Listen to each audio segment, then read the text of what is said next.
Hi, I'm Mark Zipp at Crocker Farm Auction, and I'm here to discuss an incredible example of Edgefield stoneware that we'll be selling in our spring 2022 auction. This face jug was made at Lewis Miles' Stony Bluff Manufactory sometime in the 1850s or early 1860s. And we know that from archaeological excavation of a face jug fragment of a nose and part of an eye that reveal no pupils, as seen on this example, and a very distinctive nose, also seen on this jug, which comes to a narrow point and has this pinched bridge. Lewis Miles Stony Bluff Manufactory, located in the Horse Creek Valley area of the Edgefield district of South Carolina, is of course most well known as Dave's most prominent site where he signed his ware.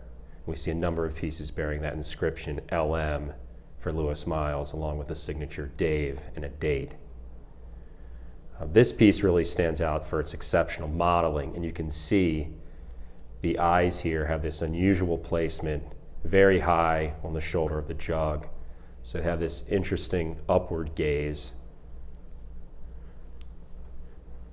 The eyelids are highly stylized, protruding pieces of clay in which the unglazed eyes are set.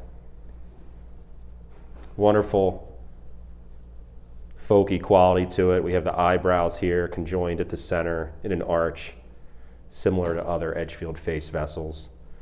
This example has a little better styling than other face jugs from Stony Bluff. You can see that the cheeks are rounded here to create a more lifelike shape to the face, something that you usually don't see on these jugs.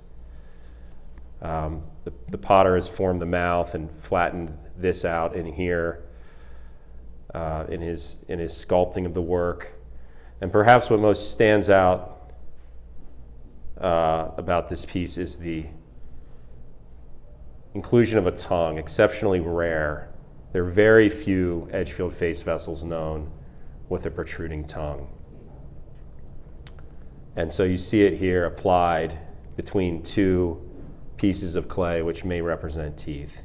But really wonderful facial expression on this example. We have this supplicant stare upwards. Very symmetrical modeling. A lot of these you'll see with placement of the ears and the eyes in different locations. This one, it seemed like symmetry was important to the decorator. A prominent chin here, and then that distinctive glaze of the region, which on this example you can really closely relate it to other pieces produced at Stony Bluff. This survives in incredible condition with only some very minor chipping to the ears.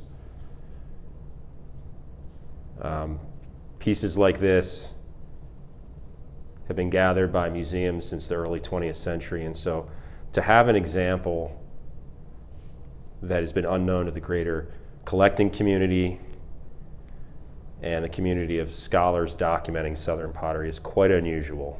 We can see some old white paint right here.